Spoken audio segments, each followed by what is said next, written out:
शब्द सुने गए और वो हृदय में जाकर हमारी व्याकुलता पैदा कर दें। जैसे आज सुना कि तू देह नहीं, शुद्ध बुद्ध आत्म तत्व है, हर विकार इससे मिटाया जा सकता है।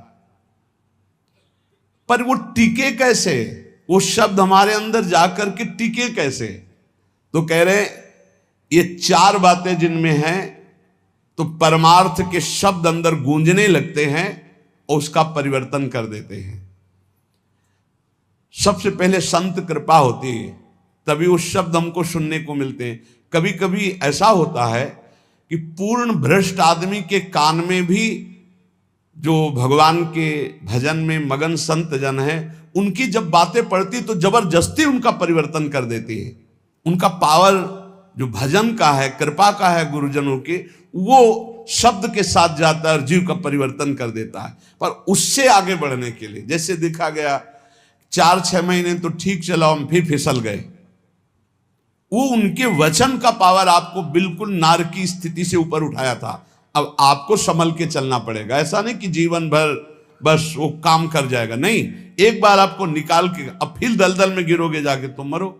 आगे ठीक से चलो। ठीक से कैसे चल पाएंगे? तो कह रहे गुरु शुश्रूषणम सत्य मक्रोधो दान में वच।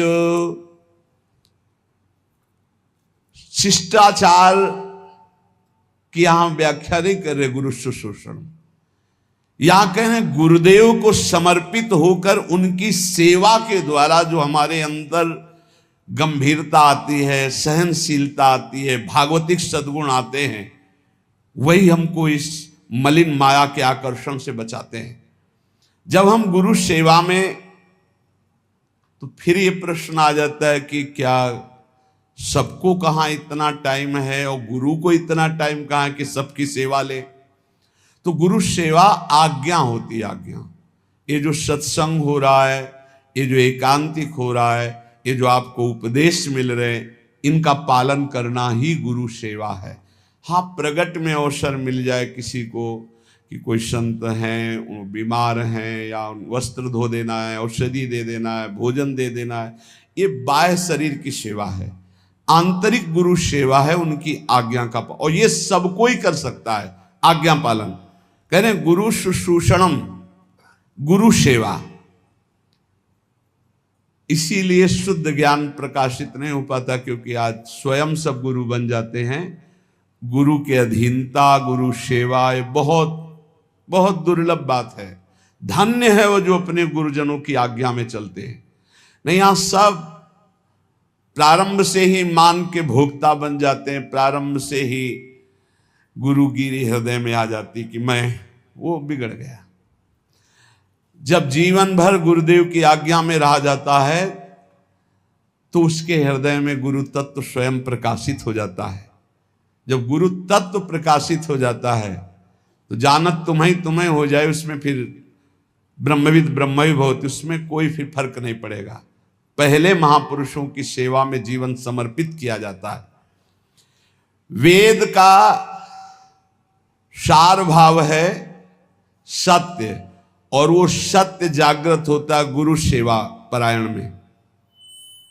शास्त्र ज्ञान आपको हो जाएगा, मानते हैं आप प्रवचन कर सकते हो, लेकिन ब्रह्म बोध नहीं होगा। इसलिए वेद स्पष्ट कहता है, नायम आत्मा प्रवचनेन लभ्या न मेधया न बहुना श्रुतेन। ना प्रवचन करने वाले को आत्मबोध होता है, न बहुत सुनने वाले को आत्मबोध होता है, ना बहुत बुद्धिमान को होता है। बोले किसको होता है? बोले आत्मा जिसको वर्ण कर लेती है। आत्मा क्या? गुरुदेव। आत्मा हरिवंश, आचार्य गुरुदेव जिसको कृपा करके वर्ण कर लेते हैं, उसे ब्रह्मबोध हो जाता है। कृपा करके वर्ण, जो उनकी आज्ञा पे चलता है। भगवान श्री राम जी ने कहा कि वही मेरा सेवक है जो मेरे अनुशासन में रहे, मेरी आज्ञा पे रहे, आज्ञा का पालन करे, वही मेरा सेवक है। सेवक वही जो आज्ञा पालन करे, जो गुरु सेवा। और फिर कह रहे हैं सत्य। सत्य भगवान का नाम है। जो भगवान नाम जप करते हैं, जो सद आचरण करते हैं, शास्त्र विरुद्ध आचरण असद आचरण है, और शास्त्र के अनुकूल आचरण सद आचरण है। सद आचरण, सद भाषण, सदचिंतन उसे सत्य कहते हैं। जिसका वचन, कर्म और मन संकल्प विकल्प आदि सत्य के अंतर्गत करे वही सत्य है। और मक्रोधो, जब आपका साधन बनेगा तो आपको गुस्सा आने लगेगी, ये अनुभव की बात कह रहा हूं। जब ठीक साधन बनेगा तो बिल्कुल चिड़चिड़ाहट स्वभाव में आने लगेगी, असहनशीलता। बस इसी को समन कर जाना है सहनशीलता के द्वारा। थोड़ी सी भी बात सहन नहीं होती, वो एकदम क्रोध करने लगता है, क्योंकि उसके अंदर ऊर्जा शक्ति का संचार होता है, पावर बढ़ता है भजन से।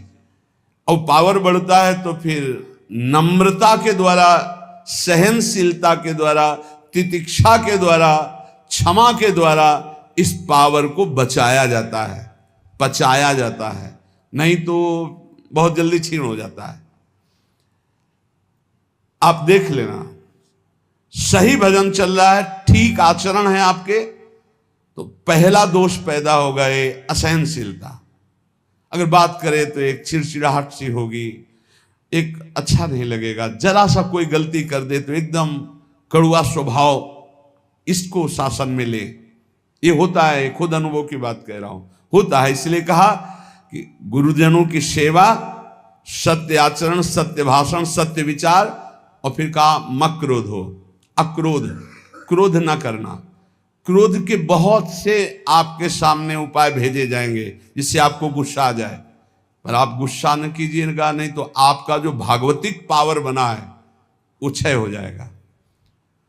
बाबा तो इतनी जोर की बात, उड़िया बाबा कहते हैं कि यदि क्षय करना है किसी को तो गुस्सा दिला दो, किसी के तप को क्षय करना है तो उसे गुस्सा दिला दो, और वो गुस्सा हो गया तो 1 महीने के भजन की ऊर्जा शक्ति क्षीण हो जाएगी।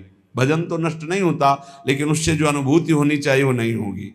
सोचो, साल में 12 बार गुस्सा कर लिए तो बचा क्या आपके पास? इसलिए कौन सी दो रहा है, कहां अनुभूतियां हो रही? सहनशीलता के द्वारा क्रोध का त्याग कर दे, गुस्सा त्याग कर दे।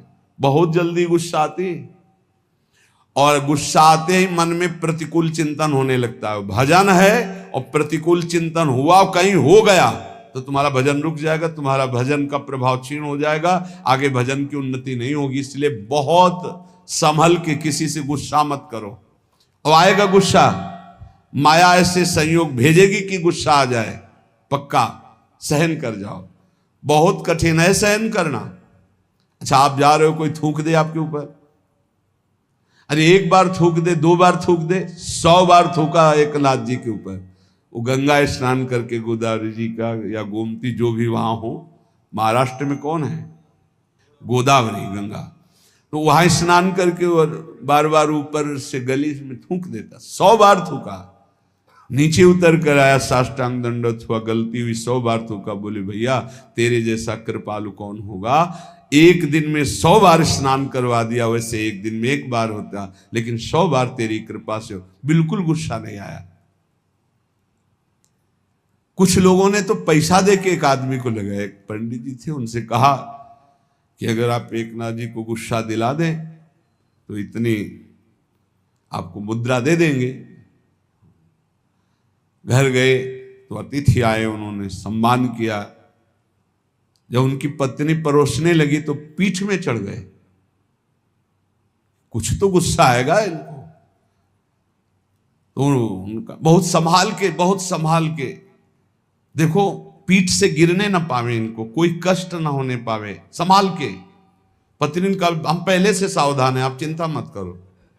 तो उन्होंने सोचा ये तो फिर भी क्रोध, कितना उन्होंने उपद्रव किया। जब उपद्रव से बिल्कुल गुस्सा नहीं तो उनका थोड़ा गुस्सा हो जाते तो मुझे वो इतनी मुद्रा देकर भेजा गया। बोले भैया क्षमा करो, पहले बता देते कि हम मुद्रा के कारण आए हैं तो हम थोड़ी गुस्सा दिखा देते, जिससे तुम्हें मुद्रा मिल जाती। क्रोध नाम की चीज नहीं। जिन महापुरुषों ने भगवत साक्षात्कार किया, अक्रोध रहे हो, क्रोध नहीं। क्रोध होने से तप क्षीण हो जाता है। क्रोध बिल्कुल नहीं करना चाहिए, पर ध्यान रखना, जब क्रोध दिलाया जाए उस समय ये ध्यान रहे कि हमारे सामने प्रश्न उपस्थित किया गया कि हमें क्रोध नहीं करना है, और ये क्रोध कराएगा तो बच सकते हो। लेकिन उस समय माया आपको ये याद नहीं रहने देगी। उस समय फिर आपको गुस्सा आ ही जाएगा, पक्का आ जाएगा। क्रोध दिलाने वाली लीला आपके सामने साधकों को प्राय होती रहती है। अगल बगल से, आसपास से कहीं गुस्सा नहीं करना, शांति से निर्णय करो। तुम्हारी परीक्षा हो रही, तुमको सहनशील बनकर आगे बढ़ना है। और फिर दान में उचर, ये सबके अंदर होना चाहिए। देत लेत मन संकन धरे, बल अनुमान सदा हित करे। दूसरों को अभय दान से बढ़कर के कोई दान नहीं है, ये सबको ही दे सकता है, सबको करना चाहिए। किसी भी जीव को मन से, वचन से, कर्म से हमारे द्वारा दुख ना पहुंचे, ये सबसे बड़ा दान है, अभय दान इसे कहते हैं।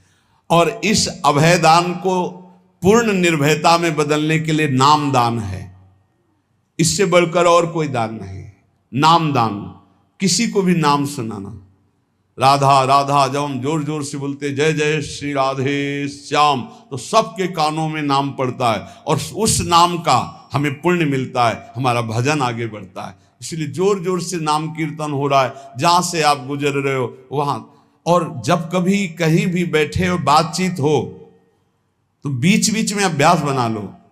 राधा, अच्छा राधा राधा राधा राधा, अच्छा ऐसे बात करना सीखो। है ऐसे अपने मुरारी भाई हैं, वो जब बात करें राधा राधा राधा राधा, हमें बहुत अच्छा लगता है शुरू से। ये नहीं कि आज से, शुरू से ना, जब कोई बात विनोद की हुई या कोई भी बात हुई या कोई आश्चर्यमय बात, राधा राधा राधा, ये बहुत अच्छा स्वभाव है। हमें लगता है सबको बनाना चाहिए, सत्संग में नहीं, बीच में। हाँ, अब सबे शुरू हो गए राधा बीच में, तो ऐसे नहीं। वो जब बात परस्पर हो रही हो तब उस समय राधा राधा, बहुत मंगल। हम उपासक से बात अगर कभी करते तो यही देखते इसने कितनी बार नाम जपा, कितनी बार नाम लिया। प्रारंभ में नाम बोला, एक बार तो नाम आना चाहिए। हनुमान जी विभीषण जी को सौभाग्य क्यों प्रदान कर रहे हैं? अंदर से आवाज आई, राम राम राम नाम तेहि सुमिरन कीन्हा, हृदय हरसि कपि सज्जन चीन्हा, यही सन हठ करी हो पहचानी, साधु ते होय न कारज हानि। ये साधु है। अभ्यास बनाओ, नाम उच्चारण, बात शुरू करने के पहले नाम उच्चारण बहुत मंगलमयी बात है। दूसरों को नाम सुना दिया, इससे बड़ा कोई दान नहीं। ये चार बातें जिसके जीवन में हैं, वो अपने भजन को बढ़ाएगा, भजन को बचाएगा और भजन को पचा लेगा। गुरु आज्ञा में रहना, सत्य क्रिया, सत्य विचार, सत्य भाषण और क्रोध ना करना, और दूसरों को अभय दान देना, भगवान नाम सुनाना। ये चार बातें बहुत जोर की, जिसमें जीव का परम कल्याण हो जाता है। वेद का सार है सत्य, सत्य का सार है जितेंद्रियता, और जितेंद्रियता का सार है त्याग, वैराग्य उपरति। त्याग, भोगों की इच्छा पर भोगूंगा नहीं क्योंकि भगवत प्राप्ति करनी। वैराग्य, भोगने की इच्छा ही नहीं रही। उपरति, भोग ही है, ऐसी वृत्ति ही खत्म हो गई। ये है संपूर्ण वेदों का सार। जो न्याय युक्त कार्य हो, जिसको महापुरुषों ने किया है, जिसका विधान किया, वही कार्य किया जाए, मनमानी कोई कार्य ना किया जाए। यदि मनमानी कार्य किया गया तो उससे लाभ नहीं होगा। आजकल बहुत मनमानी हो रही, बहुत मनमानी। कोई किसी का, ना तो निगमागम शासन स्वीकार किया जा रहा है, वेद का शासन, और ना वेदज्ञ महापुरुषों का शासन स्वीकार किया जा रहा है। सब मनमानी करने में स्वतंत्र हैं। गुरु बस इस बात का कि तुम मंत्र हमें दो, हम 50 को और देते हैं, बस इस बात के लिए गुरु मंत्र दिया, उसका साक्षात्कार किया, इसके लिए नहीं। इसके लिए तो गुरु की अधीनता स्वीकार करनी पड़ेगी। कह रहे कि यत् करोत्यशुभम कर्म शुभम वा यदि सत्तम, अवश्यम तत्समाप्नोति पुरुषो नात्र संशयः। होश में तुम जो कर्म करोगे, शुभ या अशुभ, तुम्हें भोगना पड़ेगा, कोई मिटा दे ऐसा समर्थ नहीं है। देख लो भाई, कोई मिटा दे ऐसा समर्थ नहीं, वो केवल वही मिटा सकते हैं जिन्होंने पूरी सृष्टि की रचना की, श्री भगवान, दूसरे की सामर्थ्य नहीं। इसलिए हमें विश्वास नहीं है। ये इसलिए बता रहे, करे यद करोत्यशुभम कर्म शुभम वा यदि सत्तमम अवश्यम तत्समाप्नोति पुरुषो नात्र संशया। अवश्य भोगना पड़ेगा जो कर्म किए हैं। इसीलिए हम कह रहे हैं किसी पर ये मत सोचो कि तुम्हारे कर्म को कोई नष्ट कर देगा, कोई नहीं, कोई नहीं। भगवान के पिता दशरथ जी का ये कर्म श्रवण कुमार का धोखे में वध हो जाना क्या नहीं मिटा सकते थे? उनके पिता ने शाप दिया, जैसे मैं पुत्र वियोग से मर रहा हूं ऐसे तू तड़प करके मरेगा। वैसा ही पूज्य महाराज दशरथ जी हा राम कह करके प्राण त्यागे। इसलिए बहुत होश में अगर गलत कर्म करोगे तो उसको भोगना पड़ेगा। और ये भ्रम छोड़ दो कि कोई तुम्हारे दान पुण्य सेव संतरा देने करके तुम कोई जंतुर अंतुर बंधवा कर अपने पाप कर्म को मिटा दोगे। मुझे समझ में नहीं आता, क्योंकि हमारा शास्त्र ऐसा नहीं कहता। बड़े बड़े महापुरुषों को भोगना पड़ा है, और उनकी तो बात क्या, जो ईश्वर कोटि के है, फिर साधारण को ऐसे मिटा सकते हैं। यद करोत्यशुभम कर्म शुभम वा यदि सत्तमो। भाई ध्यान करो, कोई भूल करके पाप मत करो, नहीं तो उसे भोगना पड़ेगा, अवश्य अवश्य भोगना पड़ेगा। कोई नहीं मिटा सकता, संसार में कोई नहीं मिटा सकता। इसलिए सताम धर्मेण वर्तेत क्रियाम शिष्टवदाचरेत असंक्लेशेन लोकस्य वृत्तिम लिप्सेत वै द्विज। जो सत्पुरुषों ने आचरण किए हैं, जो सत्पुरुषों ने आचरण का विधान किया है, उसके अनुसार जो आचरण करता है वो धर्म है, और धर्म करने वाला कभी दुखी नहीं होता। तो आप कहोगे धर्मराज युधिष्ठिर को 12 वर्ष का वनवास, 1 वर्ष का अज्ञातवास मिला, धर्म करना क्या, वो तो धर्मराज हैं। तो जुआ खेलना अधर्म है, उपहास करना किसी का अधर्म है, किसी को नीचा दिखाना अधर्म है, अधर्मियों की सभा में बैठना अधर्म है। कई तरह की बातों का अधर्म होता है। जान रहे हैं कि महाराज धृतराष्ट्र इस समय अधर्म से युक्त हैं, तो उनकी आज्ञा का पालन नहीं करना चाहिए।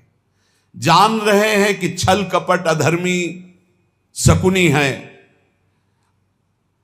पासा वो चल रहा है, जीत उनकी हो रही, खुला अधर्म,